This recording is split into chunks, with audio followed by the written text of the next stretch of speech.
We got Andrea Lee, KGB, back here on the program. She's going to be finally making her UFC debut coming up here on May 19th at UFC Fight Night 129 in Chile. Andrea, what's going on? How are you? Oh, not a whole lot. Training mostly.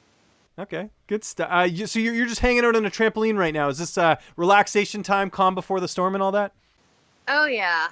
And, I like to find quiet places to do interviews, and it's nice and pretty outside and the sun's shining, so I figured I could get a little sun, too. I like it. No, that's smart. Double duty there.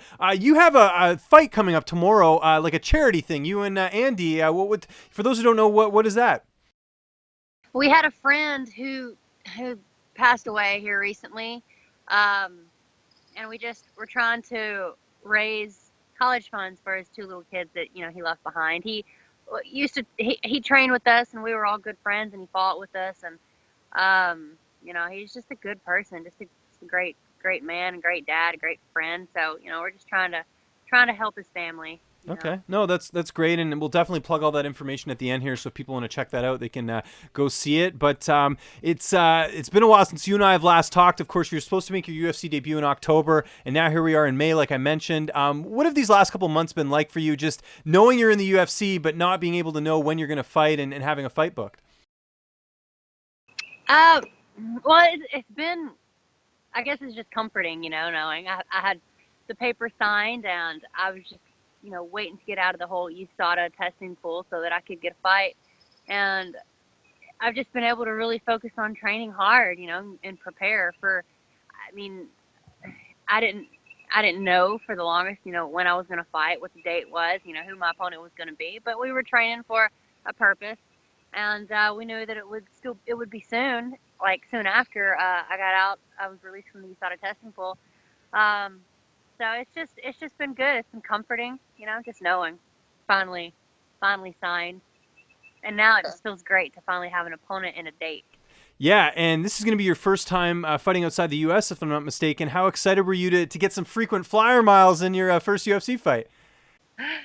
Well, I'm very excited because it's going to be the first time that I'm flying, that I'm fighting out of the country for myself. I've been out of the country for Andy.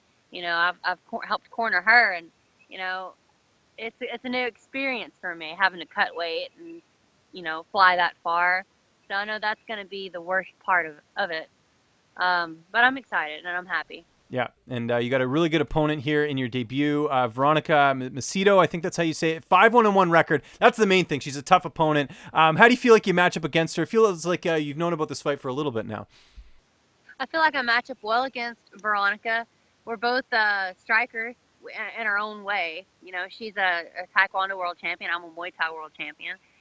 We're both brown belts, so I feel like we're both going to match up well. I think she needs, from what I've noticed in her past fights, not including Ashley, her opponents tend to run a lot, and they give her a lot of space because they're afraid of those kicks and what she has coming.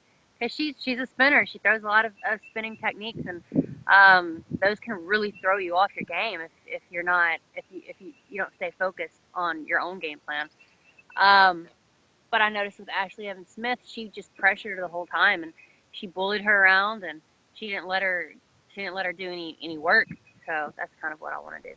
And as far as training camp, has it just been sort of business as usual, training with the same people? And obviously Andy, who has a fight coming up as well against Cassie Robb. It has, yeah. It's been going very well. I got to train with Aspen Ladd. Oh, cool. At the UFC Performance Institute. So that was a nice little change up. But for the most part, I've been training here at my home gym with Donnie Aaron and Andy Wynn and Kendrick and Zach and all of my usual Karate Mafia teammates. Yeah, I forgot to ask you about that. How was the PI getting to go there? One of the nice perks of being a member of the UFC roster. I loved it. It was a really nice experience, and I love the facility. They really take care of all the fighters there. You have everything that you need. Meals are free for the fighters, and they have snacks and waters like in every corner. So I really loved it. It was great. Are you planning on going back and just taking advantage of it at a certain point, maybe later on? Oh yeah, for sure. We were hoping to go back before the end of this camp. I'm not sure if that's going to happen or not, but it would have been nice. Okay. And let's talk about the weight cut. Everything going according to plan. I mean, this fight's a couple weeks away now, but I imagine that process has already started. I have. Well, I mean, I'm eating right. I'm eating clean, but I haven't started my weight cut yet. So I'm still a few weeks out. I normally like to start actually cutting weight 2 weeks out. Okay, that makes sense. Do you have to alter your weight cut at all, just with the fact you are flying? And I know sometimes when you're on the plane, you retain water, a lot. Apparently, is what I'm hearing. Do you have to kind of strategize things a little bit differently? I think so. Like I said, I haven't had to deal with that because, on longer flights, you do retain a lot of water and you bloat. So I'm hoping to leave here and get on the plane a little bit lighter than I normally would. Okay, that makes sense. When are you heading to Chile? I think I leave on the 14th. Oh, okay, that's good. Does it make things a little bit easier knowing that Brandon Davis is on this card as well too, a familiar face? It's really nice. I'm going to have quite a few familiar faces down there. And it is. Yeah, I'm glad that he was able to get on the card because I know him and his team will be there, and we're all acquainted, so it'll be a cool little reunion. How does the corner situation work? Does UFC pay for like a couple cornermen, or do you only get one? Because I know in some longer flights they only give you one corner person. It all depends on your contract, and I'm in my first year, so right now they only pay for one cornerman, but I'm still gonna have my other two. I'll still have them, but I think the longer that I'm in UFC and whenever I resign and renegotiate, we'll be able to work that in from my next contract. Awesome. How do you see this fight playing out on May 19th? I'm hoping to get a finish. I just want to finish, and I want to finish in a fashionable way. I'm hoping that I can get a performance bonus. So I want to do this in style, but I don't want to risk giving up. I want to put on a good performance for everybody, but I don't want to do it at the risk of losing. So I mean, I'm going to make smart choices. But ultimately, I hope to get my hand raised. I'm sure you're looking for a quick turnaround after this fight. Is that the case? Do you want a fight relatively close to this one, or do you just kind of want to see how this fight goes and figure it out after that?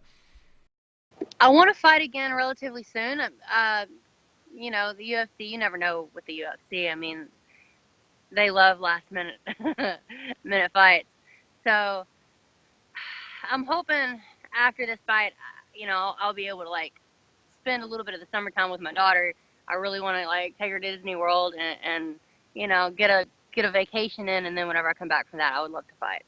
And do you think you're pretty close to a title shot? I know you're just in the UFC here, but you were the LFA champion. The division's wide open at the moment as far as, Nico at the top, obviously. And then, it just seems like there's a lot of women now getting in the division. But do you feel like you're pretty close to a title shot?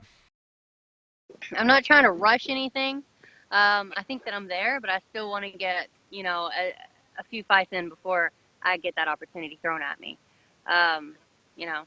I look forward to the opportunity, and I hope that I'm able to, climb the roster and prove that I'm ready. So I don't want to get thrown in there too soon.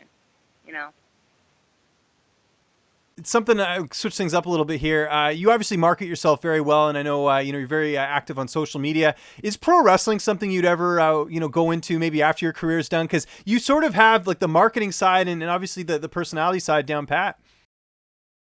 I agree. I mean, I do have a good personality, but I don't know if I don't think I can act that well. No, you don't think so? You've got the whole Southern Belle thing kind of taken care of. I don't know. I think that's the KGB sort of moniker that you have. That's sort of already a character in itself. It is. And I mean, who knows? I mean, they do make a lot of money. So, I mean, that would be something I would consider. I would just have to work on my acting skills, I think. Okay, fair enough. Because I don't think that my tough face is believable. Okay. Yeah. No, I see what you're saying. Yeah. Did you ever watch pro wrestling growing up at all? I mean, I've seen some, but I never really watched it religiously. When I was a little kid, I used to think that was all dumb. And, as a kid, you're like, why would you want to get punched in the face or beat up on? And then as I got older, it was something that I ended up doing. Now I love it. Well, I was going to say, do you keep tabs on it at all just with Ronda Rousey over there? Or is that not even on your radar? Oh, no. I think because of Ronda Rousey, I watch it more. Like I'll like I'll scroll through the news feed, trying to find, new WWE stuff, just like mainly for Ronda. I think it, she brought attention to women's MMA, and I think she's bringing more attention back to the women's WWE. I think it's exciting. You got a long plane ride going from the States to Chile. How long is it? Do you know, like, what's the exact length? Do you know yet? I want to say 13 hours, maybe 14 Whoa. hours on the plane ride just to Chile. But I mean, I'm gonna have to fly to Houston, and then from Houston to Georgia or something. I don't know. Yeah, it's a lot of moving pieces. Yeah. So what do you have you just I know this is, probably haven't thought about this too much, but what are you going to do on the plane? Like, you're going to sleep, you're going to try and get some rest. Are you bringing any music, any movies, anything like that? Or are you just going to go on the plane and just take the risk of hopefully they'll have like a good movie or something? Well, I will definitely be watching some movies, but I'm gonna bring my One More headphones. They're Bluetooth and they're awesome. Y'all should check those out. No, but I'm gonna be bringing my headphones. I'm gonna be listening to my music because I have a lot of downloaded music onto my phone, and I'm planning on getting some compression socks because I hear that those really keep your legs from swelling. So I'm gonna get some compression socks, and I'll do. Probably watch a lot of movies though, because I'm sure that will keep me occupied, and I'm gonna sleep too. I'm gonna sleep. Yeah, you got to try at least. Get those. What is it? The noise canceling head. Well, no, you said the headphones you got there, but get like a sleep mask and like an airplane pillow or something. That'll probably help, right? Yeah, for sure. I think they have a lot of cool new traveling size pillows. Maybe I'll get me one of those so I can sleep on it. Before we end this interview, I got to give a quick plug here to Cade Dement, obviously someone that you train with and who's on the come up, and she really looks up to you. How close do you think she is to kind of blowing up and everything like that? Because she's already made some waves just a couple fights in. I think she's like you said. I mean, I feel like she's already blowing up. She's a very pretty girl. She's very talented. She comes from a legacy of a family of boxers, So I mean, it's in her DNA, and she's just a natural. I mean, she learns so quickly, and she's determined, and this is really what she wants to do. She's not gonna let anything hold her back, and I'm proud of her. Any word on her next fight? I know she's kind of saying she was looking at something, but I don't know if they booked it or not. It seems like she's got something in the works. I just actually just got information from a promoter who wanted her on his next card, and she's going to be fighting June 9th. Oh, cool. So I was able to help get her a fight for June 9th in Mississippi again, and she's pretty excited about that. So are you like managing her? Because I saw also like you guys were talking on, but I know you help her out a little bit because I saw somewhere you're like, she's like, oh yeah, I'm going to, do a fight whenever. And you're like, actually, I got to fight for you at this time or whatever. I thought that was kind of neat. Like, you're obviously keeping tabs. I was joking around because it was like, it was like right after her first fight that she had for AKA, the one that she lost. That was a weird yeah, it was a weird yeah. But then we got tagged in some photos saying that she was fighting, that she's already scheduled to fight the next weekend, and I was like, oh, I don't think she even knows about this, and I didn't know about it, so I was like, hey, there's this fight scheduled, do you want to fight, you want to take it or not? And she was like, yeah, I'm down. So like, that was just kind of like a crazy situation, but this one, I'm not managing her, but I told her, that I would keep an eye open for any fight opportunities that came along, because she wants to stay as busy as I did whenever I was an amateur. So, I mean, I'm plugged in more to the fight game, me and my husband, Donnie. So anytime that we hear something, we're going to pass the word on to her. That's very cool. And this is going to be an awesome fight coming up here. UFC Fight Night 129, May 19th. Andrea, always appreciate the time. Just remind people where they can find you on social media, and if you got any like sponsors. And by all means, plug the event tomorrow if people are watching this and want to find out about it. Okay. And I was going to say that Cade's dad's actually going to be in my corner. Oh, no way. Okay, cool. Yeah, he's going to be down there. Yeah, they don't have a link yet for the fundraiser. I think they're working on that. So that's something that I'm just going to have to put out there through my social media after a while. But like the fundraiser is tomorrow, 11 to 3. You know, there's going to be jiu-jitsu matches. There's going to be super fights. There's going to be box matches. There's going to be MMA fights. And, you know, of course, Andy and I, we're going to do our thing. We're going to punch each other in the face. We're sparring, okay? We're sparring hard. But I'm sorry. They keep distracting me No, over no, no there. worries, no worries. It's all good. We're almost done. We're almost done. Yeah. But my husband, Donnie, I'd like to thank him, you know, for all of his hard work managing and promoting. And, you know, he does a lot for me. And then I want to thank Andy and then everybody at Karate Mafia and also Victory Beef. These are my nutritional sponsors, NutriBio and Iowa Bison.